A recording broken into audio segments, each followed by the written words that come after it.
yep, welcome to Tim and Phil Talk About Games, except it's not Tim and Phil Talk About Games this week. Today we have a very special guest, all the way from America, from the Magic Hour podcast. It's Ryan. Ryan, say hello. Hey, so it's Rap Tag tonight.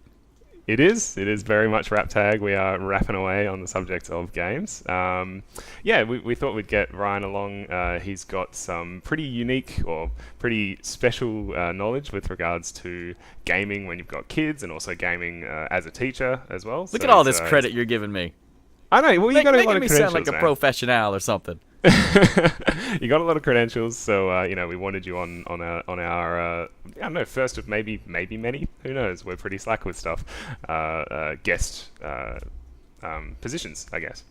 Cool. But before we get stuck into the real heavy topics of gaming with kids and gaming with as a teacher, do our usual thing and what kind of games we've been playing. So I know that the Magic Hour, having listened to it for quite a while now, has a little bit of an obsession with Nintendo. So I'm guessing that maybe you've been playing some Nintendo games. No. Is that... No? No, this is What? this is it's a strangely non-Nintendo time for me. Really? Yeah, I just finished Ori and the Blind Forest. Oh, yes. That is a fantastic game. What did you think of it? That took over all of my gaming time. I fired it How up, beautiful is it? and it just sucked me right into its gorgeous world. Like that game deserves all the praise it has received. Absolutely. It's an amazing platformer. I felt like it really elevates the platforming genre. It's precision, it's got nice puzzle elements, and to be totally cliche and compare a game to another game, if you played Rayman Legends or Origins and enjoyed those, like Ori really takes it to the next level and is a bit more challenging. It was so good. Yeah. I couldn't stop. I mean, that was like a week straight of an hour here and there until I finished it. Yeah. Yeah. How long did it take you? Because I'm about halfway through it, I think, and I put it down when I moved houses, and I haven't actually picked it back up yet. So I think I clocked in around- very close to 10 hours. okay, 10 hours. That's not too bad. That's actually quite a nice little time. It's in between 10 and 12 hours. That is the parent-friendly game time frame. 20 hours Yeah. is basically the max. Yeah, absolutely. So you're not going to be hitting up Witcher 3 anytime soon, or I dare to Anything like dream. that. I dare to dream, Phil. But so that Yeah. stole me away from the Talos Principle. I'm not sure if you're familiar with that one. yeah, I am. My fiance has actually been playing that. It's She's good. quite enjoying it. Yeah. It's great. It's a puzzle game with a ratio of like a one Jurassic Park or Jeff Goldblum reference every 3 hours. So that's good enough for Really? me. Yeah. Why is that? The, is it to do with a theme, or It's to do with the what. So have you played it at all, Phil? I've watched my fiance You're play watching, it, but so I you- haven't so you- really, yeah. So you understand the idea behind it. Obviously, there are people working to put the collective history of humanity in data storage, basically. Right. So where right, these yeah. people all work together, apparently there's a poster of Jeff Goldblum. So they keep referencing this poster of Jeff Goldblum and Jurassic Park in the chat logs you find. And I think That's awesome. that could be a video game rating system for me. The better the game is, the lower the buttons go on Jeff Goldblum's show. Absolutely, the Jeff Goldblum scale Yes. of appreciation. A game that I come back to when I'm feeling stressed out and just want to shoot some things is Borderlands. Any Borderlands. Oh, So hell yeah. I've played a few rounds of more Borderlands 2 again. I've only gone through the story once, and it's time to try out some other characters. Those games Is are that so well Borderlands made. 1 or 2? This is 2. All right, yeah. Yeah, it was really a big improvement over 1, actually. Like, Yes. I felt like the loot system was way better in 2, and the actual writing of Borderlands 2, I found to be really very good. Like, just all the different storylines, the different characters. There was actually quite a bit of nuance, I thought, in a game that's all about shooting stuff and picking up loot. Like, it seemed like they actually put some effort into the characters and how they interacted with the hero. Well, and did you know that there was originally like not any storylines for these characters, but the testing of the game really? beforehand, the test audiences and wanted more story for these characters, and so they added in all of those audio logs that you had to go find. Ah, Yeah. So that's Gotcha. why your character really doesn't talk to you so much, but you have those No. audio logs. And then in the pre-sequel, they added in more story driven by the characters themselves as you're playing through. Right. But those Yeah, games yeah, are yeah. all fabulous. Like they're Yeah, my new Diablo. Oh, right. Yeah. Fair enough. First-person shooter Diablo. Can we like? Do you also find it slightly strange that audio logs in games, like recently, it seems like every single game has audio logs now, and it's like, how do these things survive out in the desert or whatever? or under the water, like in Bioshock. Yeah. And, Yeah, and exactly. Bioshock too, but they're all just there, conveniently placed for you to find them.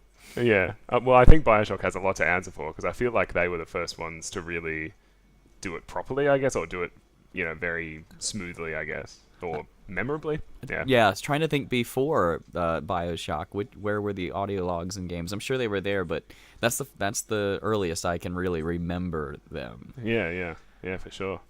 Absolutely. So Borderlands, And we got Ori and the Blind Forest, we got, what was the other game that you mentioned, sorry? Talos Principle. Talos And Principle. I'm not right. buying any games in 2016, Phil. Really? Oh, you're yes. doing the no buy challenge. Yes, and I Is that through GWJ or? No. Well, it's No? it's partially inspired by the thread on Gamers with Jobs yet, but the majority of it comes from I have too many things I need to do in the house and take care of. Oh yeah, fair enough. And spent a lot of money on games last year and staying strong. But I won a copy of really? Of the Renegade Kids, what is it? Mutant Mud Super Challenge on the Wii U, and that is what the heck is that? this is the one game I fired up on the Wii U, and I played about 30 minutes of it and died like 8 times. It's a terribly hard platformer. Right. Compare it to maybe Mega Man. Definitely Mega Man inspired. Yeah. You've got your guy that can jump and can shoot little pellets. It's brutal. It is brutal. Very, very precise. Is it like designed for you to die heaps or like? Do you, oh yeah, there's a death counter, dude. There is. Oh, really?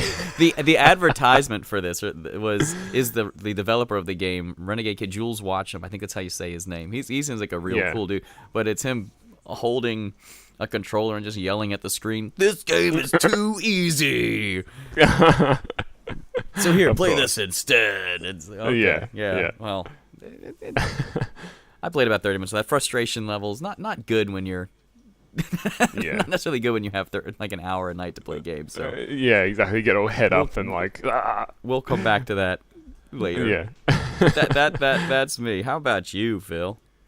Well, my continuing obsession with Rocket League continues unabated. Yeah. Every time I see you on Steam, that's what I see you playing. It's really I don't know. It's just such a fun game, and again, we're going to circle back to this in terms of time management and all that kind of stuff. The fact that the games in Rocket League are 5 minutes is just perfect because you can finish a game and just put it down, walk away. You're not really committed to anything more than 5 minute chunks. So you know what you're getting into.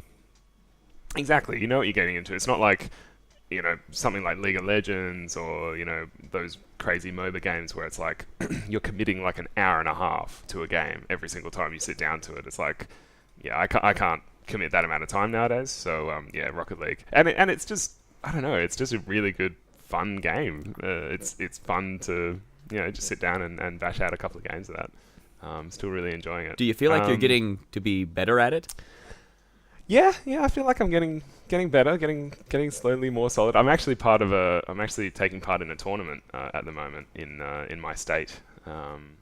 It's just kind of like a little fun tournament that some of the guys up here have put together. But I'm in the 2v2 tournament and we are undefeated so far. So we're pretty happy. We feel like we're in a good space. Sounds like it. That's good. I'm glad be glad you don't have me on your team. I would just drag you down horribly. It's all right. I don't actually really care that much about winning. It's mainly just for fun for me. But it's nice that we are. So.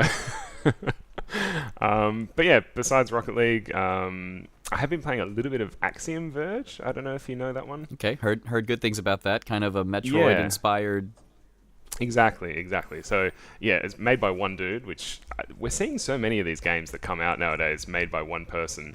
You got Axiom Verge, you got Undertale, you've got Stardew Valley, which just recently come out, and they're all games that are made by one person over, well, mostly one person. Maybe they outsource the music or something like that, but it's just insane. It's incredible that these people can make these really complex games by themselves, essentially. Like, how do they motivate themselves? I don't know, but we're seeing more of them come out that are really, really good. Stardew Valley is definitely on the I wish I was buying games list this year for that. Yeah. It's like a segment of the gaming market now, truly, is these incredibly small teamed games. And it's so cool because they're all real. Well, not all of them. I've played some stinkers. But most of them are really, really nifty. Yeah, and I think the really good thing about a game that's made by a single person, and you can especially see this in a game such as Undertale, is that person's personality is just so present in the game. Like, it's just them in the game, and they're inviting the player to just kind of come through and enjoy it. And I suppose when you enjoy that person's humor and that person's personality, it's a real good thing. Yeah, exactly. A game it's like Undertale had so much quirk. Yeah, really did. I mean, I'm about, I think, 4 or 5 hours into it, and it's already had me, kind of chuckling along to, some of the jokes and stuff. I imagine that if you didn't like that kind of humor, it'd be like reading a book of an author whose, personality or their style you don't enjoy. Like, you'd probably just bounce off it, really. But thankfully, I'm enjoying his take on gaming. So it's a nice little game. I was all in on that one too. That stole my time. Yeah, absolutely. Yeah, I have a real bad habit of starting games and getting into them and then walking away from them. And it's a real bad habit. My wife is really keeping me in check on that. She's sort of encouraged that just focus on one, see it through. Focus on one or two at a time instead of being all scatterbrained about it. Yeah, maybe I should get my fiance to look over my shoulder when I'm playing games and just make sure. We actually have been playing through games together a little bit lately, which has been actually really fun. I didn't think it'd be as fun as it has been. Like, I thought I'd get a little bit frustrated because I've been playing games for so long and maybe get a little bit annoyed with, I don't know, having to share the controller. But so far it's actually been really, really fun to kind of share that with the significant other. It's highly recommended. I'd and it say brings you closer together. Yes, it's pretty awesome. The couple that plays together probably will stay together, or you'll play Donkey Kong Country Tropical Freeze and get divorced. I've heard that is a brutal game. What's the other one? So I had one more game. So Helldivers is the other one. It's on PS4. I don't know. Have you heard of this one? I've heard of it, but I don't really know anything about it. Yeah, Are you diving to hell? You do dive. You do dive into places that may conceivably be referred to as hell. It's kind of like a. Did you ever play Magicka at all? No. It's like the cooperative 4-player Magic game. I don't know. Yeah. Basically, it's a top-down shooter.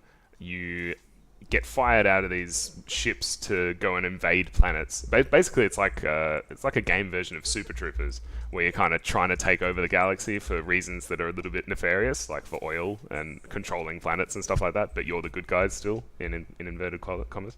And yeah, it's just there's no friendly fire. Or sorry, I should say there is friendly fire. There's 100% friendly fire. So if you shoot your friend, like, they will die, but you're trying to achieve all these objectives, and it just gets really frantic, and you have to revive your friends, and you have to call down ordnance in order to do this objectives, and it basically just turns into a shouting match with whoever you're playing with, because there's just so much going on at one time. But it's been really, really fun to be able to do some couch co-op, because I haven't done couch co-op for ages. So yeah, being able to sit around with some mates and try and take out these planets and stuff like that while screaming at each other and getting little couch fights going has been really, really good. It looks like a lot of fun. I'm just looking at it now. I think I ended up putting it on my wish list during the winter sale. Yeah. When you on Steam, when you were encouraged to just look at your queue 8 times a day for cards. Yeah. Yeah. Oh, those cards. My God. I recently tried to sell like all the duplicates of cards that I have, and there was a lot. Oh no, I sell them straight away and then buy the other cards I need. I have fallen hook, line, and sinker for Steam's Oh, no. badge making game. Yeah, they got me. Yeah, I really need to empty out my inventory because there's a lot of dross there that I could get 5 or 6 cents for every now and again. Finish up your Undertale cards and get the backgrounds. I sold a background for like 90 cents, man. Like that, Yeah. They get you with the microtransactions every single time. It's ridiculous. All right, I guess that's pretty much the games that we've been playing. So yeah, kind of want to move on to the main topic. I guess is the reason why we got Ryan onto the podcast. Is the fact that yes, he is a parent. How many? I don't actually know how many kids you have. I have 2. 2 kids? Yes, one. Did you collect them all? Well, I've got 180 to go if we're gonna. No, 179 to go if we're gonna collect them all, right? Right. All original Gen 1 children. But I've got a 3-year-old and a 1.5-year-old. So Yep, it's an exciting time here. Yeah, that's the full on. So you got one that's running around and one that kind of. Oh, is they're getting both there? running around. They're both running around? My son is the younger, and he is a very physical child. Like he was up and going as soon as he could. And Right. He is right on his sister's tail. Yep. Fair enough. So I guess to start talking about gaming as a parent. So do you have? I mean, you're part of a podcast that's called The Magic Hour. Is it really that much of a I guess struggle to be able to play games on your time? Like how do you structure your day? I guess it is. Well, so I try to get up at 5:30 in the morning. Right. My wife gets up for work at about 5:15, so I try to get out of bed shortly after her. Get myself as together as possible, and then sneak either into the main room where the games are, or head downstairs into the basement. Yeah. Like I managed to get a half hour of Red Dead Redemption in on Wednesday, hey. and I felt like Wow. I had won a grand prize. But the kids wake up a lot, and that early in the morning, I'm not sure how. Everybody likes their coffee and quiet in the morning, right? Like that's not just a parent thing. No, so definitely not. Daddy is a little grumpy when he doesn't get his coffee and game time in. Like I'll see you sometimes on when I'm on at 5:30 in the morning, and it's like that'd be prime time. What about 7:30 in the evening for me? So. Yeah, so we occasionally exchange messages at that time, but it doesn't happen as often as I want. But that morning game time is it's a special time for Dad. Right. It's a quiet reflection time, So we bought my daughter one of these alarm clocks that is supposed to train them to sleep or at least stay in bed until a certain time. Oh, okay. So it turns green when she can leave her room, and it's become it's actually she's starting to buy into it because she gets like a little smiley face on a reward chart as well. Oh, nice one. These little incentives going on in our house. Got the carrot. You got the carrot going. That's good. Yep. The carrot is on the stick. About I'd say 50% of the time now she's following that. So that's good. That's good. That's 50% more than 0. And it's balance and it's balancing that with not feeling like an awful father. It's like once I know she's awake, like if I hear her awake and it's like 6:30 or so, it's like okay, I should go be good dad now. I should put the controller down. Yeah, for sure. I mean, I guess, does that influence what you're playing in the morning? Like, if you know that you've got half an hour, because you just said you play Red Dead Redemption, is the morning games more likely to be kind of more adult oriented, like because you know that the kids are asleep? Oh yes. My gaming routine is if I get it in the morning, it tends to be a more violent game. Yeah. Like Red Dead or like last year I think I played through Zombie U, which is now called Zombie. In the mornings. A survival horror game is maybe not the best way to start your day. No. I went to work pretty tense. Is it setting the theme for like work? There are days, man. There are days, but yeah. So they tend to be a little more adult oriented, and the evening games, like I'll settle down with a platformer, something a little more mindless. Because most of the time, if I'm gonna play a game in the evening, I bring our computer out, our laptop, and I'll sit on the couch beside my wife, and I'll watch a show, or I'll passively watch a show and do a little couch Steam game in there with my Steam controller. Hey. Yeah. Yeah. How are they? I like it. As a side note. Yeah, they're I didn't like it at first. Okay. It is an adjustment, man. But the more you use it, and the more you start fiddling with customizations, starting with, you pick a game and you go to the controller customization option, and you pick the one that the most people are using. Oh, right. And then you tweak that to your liking after you play the game for a bit of time. And eventually you get something that really works well for you. At least I definitely have. Sure. And those paddles on the back, those are really innovative, I think. Yeah. I was wondering about whether or not they would be kind of a gimmick or... Yeah. Well, that's where you put your hands, right? When you're holding the controller. Unless you're holding like the Nintendo 64 controller, you're putting your hands on the back. So having some sort of input there makes a lot of sense, and I've mapped that in Borderlands. That's now my jump and my crouch. Oh, okay. Yeah. Yeah, that makes sense. The controller does take getting used to. You will spend a lot of time figuring out where the buttons are. That trackpad is a really neat idea. I'm still working with that to get the correct response, especially in shooters. But I've managed to make it through the first big mission in Borderlands 2 with it, and it's been pretty painless. I did play through all of Dishonored with it, and didn't have any major issues. But you can just customize it so much. You make it your own. Your thumb, because of where X is, your thumb is going to cramp up like mad for a couple of weeks. But keep at it. Work through the pain. Ergonomics. Build those muscles. Who needs them? Yeah, exactly. That's great. All right.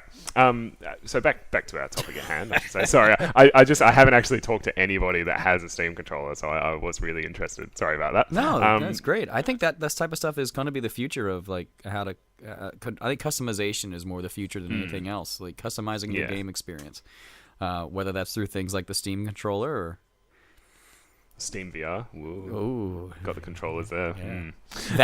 That man as a parent, VR as a parent scares me. Yeah, because you're deaf to the outside world, right? This is my first keep it off my lawn moment, right? Like really, because I don't buy into VR. And I think that it being totally cut off from the outside world is a frightening, legitimately, like to me, it's frightening, a frightening idea. And it's not so much someone's going to come in through my front door and rob me blind. It's my kids are going to walk out the front door and go play in the street. Yeah, exactly. Yeah, I mean, I suppose it really is putting a barrier between your awareness. Because I haven't used one personally because I don't think anyone in Australia really has much, especially where I am in Darwin. It's kind of a really small town and no one around here is really that bought into VR. But yeah, it really does place a barrier between you and the real world. So anything could happen while you're, stuck in, I don't know, Rome or wherever you are in the virtual reality world. I tried out Google Glass in the context of a science meeting. We had a training and someone brought in Google Glass and we took Vert VR field trips to the coral reef or a volcano. I, of course, chose to race a car on the desert because I'm not going to do any of the ones related to my field. I'm going to play the game. And somebody recorded me, and gosh, I looked like a tool for one. But but when I took the thing off, it was that realization of, whoa, there are 32 people in this room, and I just completely forgot about them. Yeah. It's a little jarring. It really took you, even with Google Glass, it really took you in that far? Yeah. Wow. Yeah, Google Glass was pretty cool. Like I rode a roller coaster on it, and I gotta say it was pretty cool. But it was jarring just how removing from real reality it was. Yeah, yeah. And everybody was just laughing at me. So I guess this is a good opportunity to talk about your experiences in the classroom, because before we started recording, you were saying how you had this meeting about having gaming in the classroom, and you were like, yeah, gaming, and then it turned out to be like board games and stuff like that, or like Jeopardy. Yeah, a history teacher might use a Jeopardy game in their classroom to review concepts. Like, oh, Oh, Okay. yeah, yeah. That's not interesting at all. But do you think that, I mean, in terms of a classroom learning environment where you've got a bunch of kids that have Google Glass on, I mean, is that something that you can see being beneficial? I think you've said before that you're like a science teacher. Is that something you could see working in the classroom? Absolutely. So I'm elementary science, and these Yeah. these kids like novelty, right? So that's a big part of it. So anything that's novel is really going to be engaging. Now, Yeah. if that's the only thing we did, it would have just as small an effect as if all we did was read a textbook all the time. Really? But peppering it in every so often. I like so they're learning about Earth changes right now, and to be able to do something like go to a volcano in Yeah. VR, go inside a Yeah. volcano. Yeah. Like, that would be Sweet. Oh man. And that's something you can't do that without a tool like VR. I mean, unless you live in Yeah. Hawaii, and I mean, I don't live in Hawaii. and maybe you don't want to go inside a volcano. Probably not. For reals. But it sounds like the stuff of, the Magic School Bus, right? Exactly. Like you would be standing up the front, guiding your kids through an environment as they're, probably with something like Google Glass. Obviously, they're not going to be interacting with anything because there's no controllers associated with it. But, they'd be flying through a volcano. You could point out different things. You could point out different, rocks and that kind of stuff. It probably would be really cool if as you say, you treated it as a novelty, like, a reward at the end of going through a textbook and answering some questions. It's like, all right, let's get out the VR. Well, there's that opportunity for so many different like trips. We learn about different biomes, we can actually go to that biome with our Yeah. VR, as opposed to just look at these pictures or the videos of them, or which all of those things have value, and you got to get the kids Absolutely. doing these hands-on things too, building the models of them, but to be able to almost experience it, even virtually, like that. Say, hey, this is something real that is out there in the world. This is what it looks like if you're up close. Isn't this amazing? Yeah, yeah. I mean, I think it will definitely be a huge hit in the classrooms as soon as I guess as soon as the technology gets a little bit cheaper. It seems like it's a bit expensive at the moment. Right. And I would definitely like to see that. Now, Google's you can actually request Google to come out to your school if they're if they will service your area. And there are Really? pretty much just going to be your major metropolitan areas, it looks like on the map. But you can request they come out and do a demo for you. They bring the glass, the Google Glass. Really? Not glass, it's the cardboard. I'm sorry. It's Yeah, the Google yeah. Cardboard. And the teacher that brought them out, they get a set of Google Cardboards for the whole class. Yeah. And I was very impressed with Google Cardboard for being a cheap cardboard product. Well, yeah. I enjoyed it. Yeah. But I'm a simpleton when guess it it- comes to VR. I've not tried any of the other ones. Well, yeah, me neither. I actually have got a piece of Google Cardboard. I don't know. I've got a Google Cardboard, but I haven't actually tried it out yet. It was one of these things that I received from my fiance actually for Christmas, and then we had to move up to Darwin, and it kind of got lost in the move. I think we found it again recently, and I really want to try it out. But do you think that, I mean, most kids these days have phones that are capable of running stuff, so it would kind of just be a BYO phone to the classroom. It'd probably be not too expensive to do that, I guess. It wouldn't be, but you're going to have to see in my district, and these things vary, of course, throughout I'm sure Yeah. the world and countries. Like they're not allowed to bring their devices to school. Oh, really? Really, some of our schools are piloting the bring your own device program, but it is not commonplace yet. And Wow. I'm looking forward to when they can bring their own device and when we can hook them onto the Wi-Fi, because it will open up Sure. lots of other possibilities. Especially for me, it's like, okay, kids, you have all these great questions that pop up at the end of my hour with you. Yeah. Either put them down in a little app on your phone, or here's how to look them up. Here's some good resources for you. Here's a way to look them up, and you get the answers for yourselves when I can't, or if I don't know myself. Yeah, for sure. I mean, that's teaching them how to teach themselves as well. I mean, learning how to learn is such an important part of schooling and education is teaching kids how to actually find out for themselves rather than just ask the teacher. Now, rumor has it Australia's pretty good with education, right? Like that. Am I wrong? Yeah. You know, we're okay. You know, we're in the United States. We're, you know, I think we're good, but I think we have a whole lot of factors that we're working to balance. And so the idea of, at least we're sort of told that having kids, you know, work with just basic facts anymore, or even like how to add the way you normally would, you know, the way we would as older people, right? The way we would, you know, rather than reaching for the calculator, right? Is sort of outdated, and now knowing the facts is not as important as being able to critically think through problems. And I mean, I get that, because the logic is that they can just reach for their device and Google it. Yeah, absolutely. But the traditionalist side of me is, well, they still need to know some of these things, right? They're right? I don't know. I don't know. I'm not paid enough money to question those ideas. Those in the know. Yeah, absolutely. So how do you, I guess, having being in charge of all these kids at school and seeing how maybe they are managed by their parents in terms of gaming and all that kind of stuff.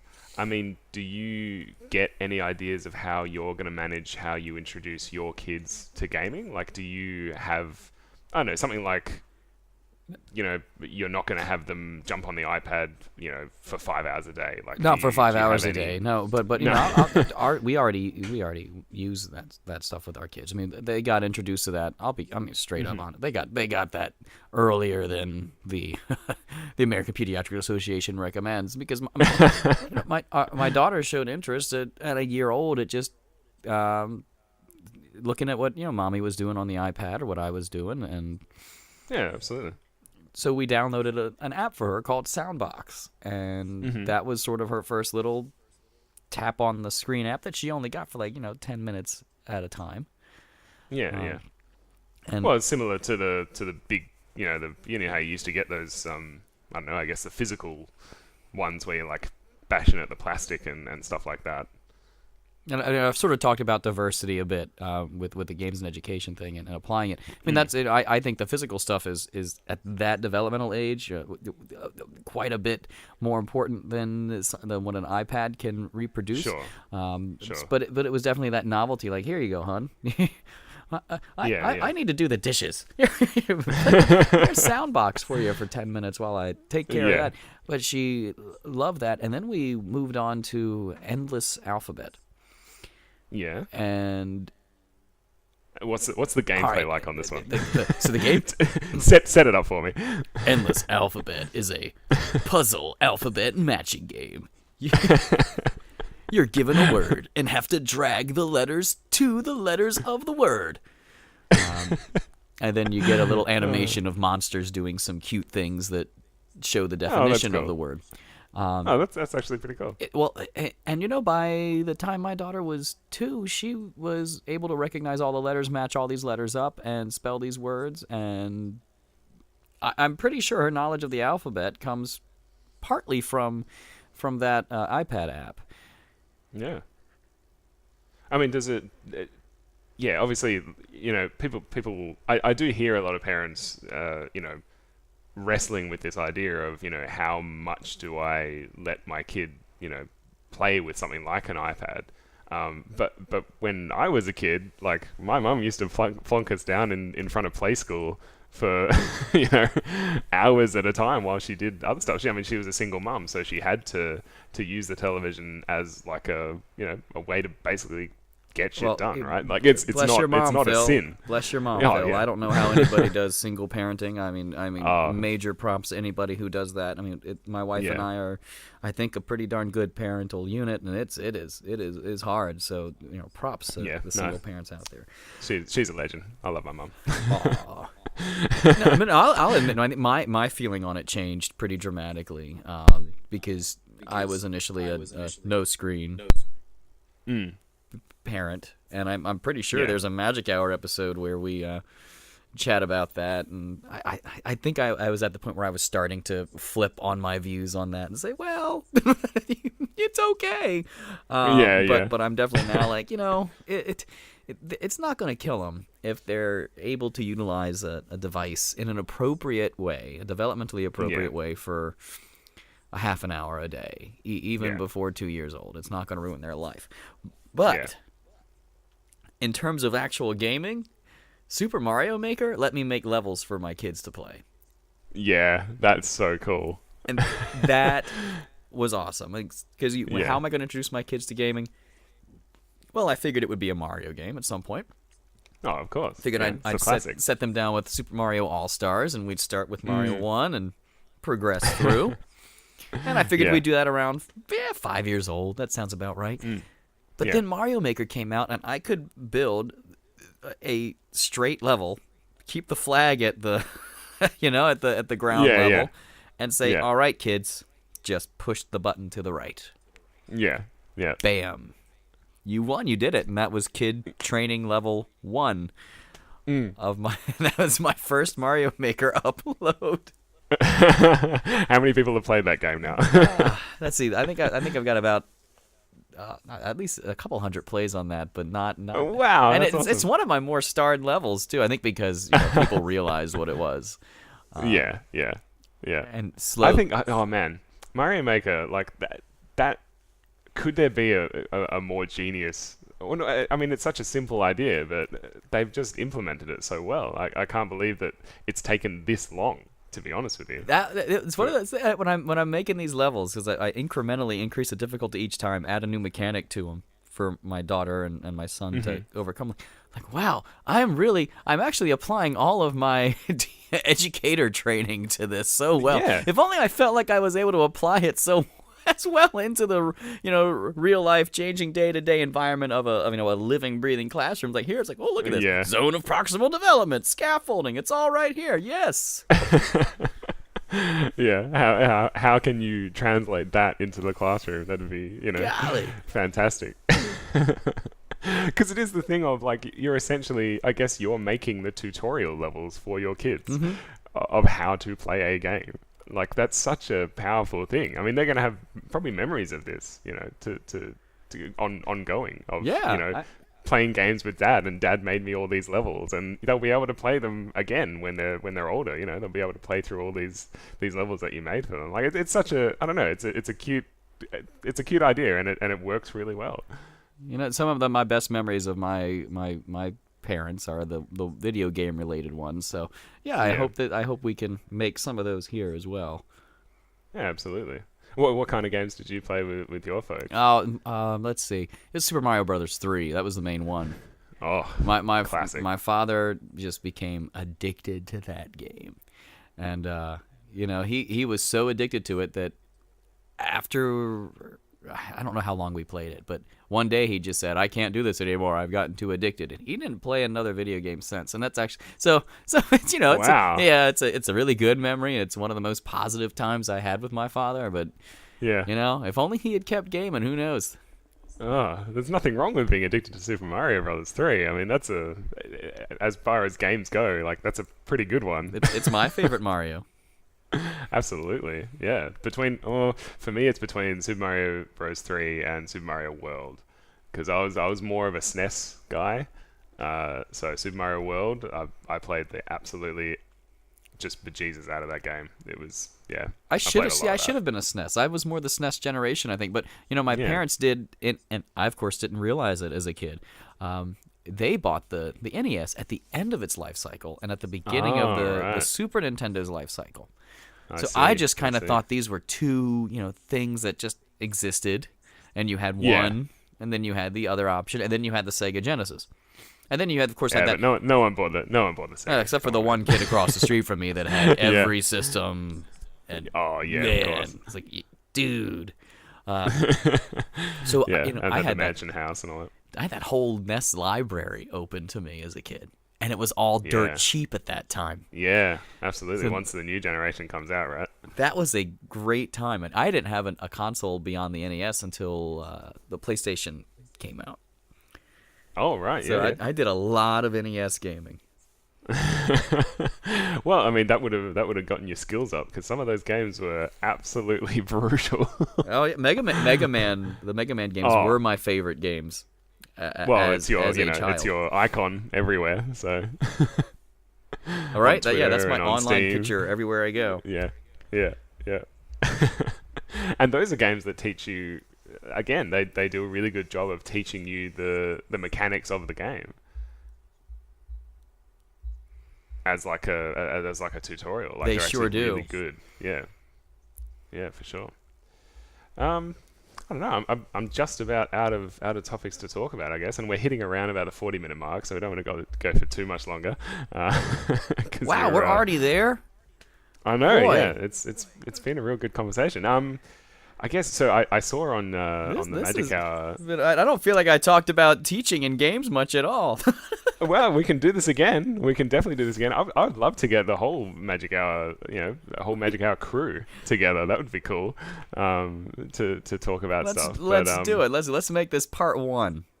yeah, I am absolutely down with that. I can do this every weekend. I'm totally happy to. It's actually quite nice to have something to, I need to get up to do this. Otherwise, I just kind of sit around watching esports in the morning for a few hours. Uh, actually, before we go, I did want to ask you Happy to be about. the reason you get dressed. I did want to ask you about whether or not, because I know I've heard on the Gamers with Jobs podcast that they do talk about as parents, rather than playing games, they do watch other people play games. So they watch Let's Plays, they watch esports, that kind of stuff. Is that something that you do, or not so much? I do not watch No. gameplay. No, no. I'd rather spend my time with games playing them, and I mean, I don't know. I mean, I don't. I understand maybe Yeah. the draw of it, but it's not my cup of tea, unless it's Yeah. done real well. And Yeah. like I either, if I'm gonna watch a game, I either want no commentary, or I want really well written commentary, serious commentary, something I might not know, or I want like Mystery Science Theater 3000 levels of funny. Yeah. Yeah. That would be awesome. Yeah, for sure. And that's why I won't record my gameplay or stream my gameplay either, because I don't think I could deliver what I Oh, expect. right. Fair call. Fair call. Alrighty. I think maybe we might be lagging a little bit because, yeah, I'm getting some I think we're random. lagging a little bit, sir. Yeah. I think we got about a second or two lag picked out. Yeah. So I guess we should probably wrap it up there. Yeah. I guess thanks heaps for being on. It's.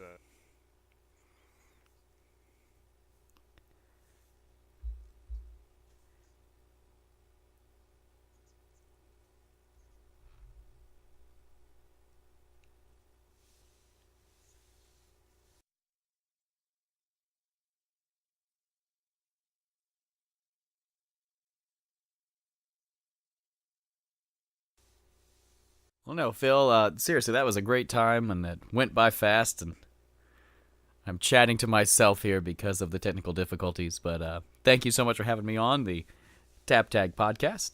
And you would love to have some of your listeners come check out the Magic Hour Show podcast from gamerparent.net, and you can reach that at magichourshow.com, or through Stitcher, iTunes podcast, whatever you listen to. My Twitter is Zoso1701. That's me on Miiverse, Steam, and I think PlayStation Network, so feel free to add me there. And the Gamer Parent Steam group is called Gamer Parent. GPMH, I think, is our shortcut, and we are currently doing a Gamer Parent play date of Portal 2. So if you add me there, join our Steam group, maybe we can play some Portal 2 co-op together, because that is an awesome game. So thank you again, Phil. It's been a wonderful time.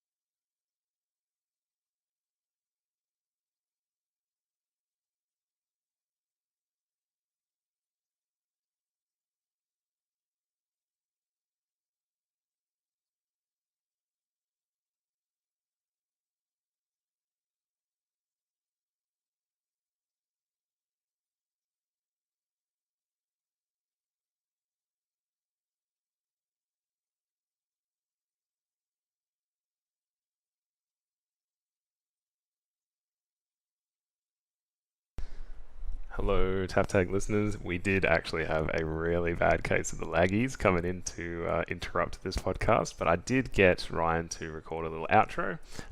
So I'm just going to play that now, and that'll be the episode. So thanks very much for listening. As usual, you can find us at all our usual places, but it's over to Ryan to let you know where you can find him and the Gamer Parent and Magic Hour group. Take it away, Ryan.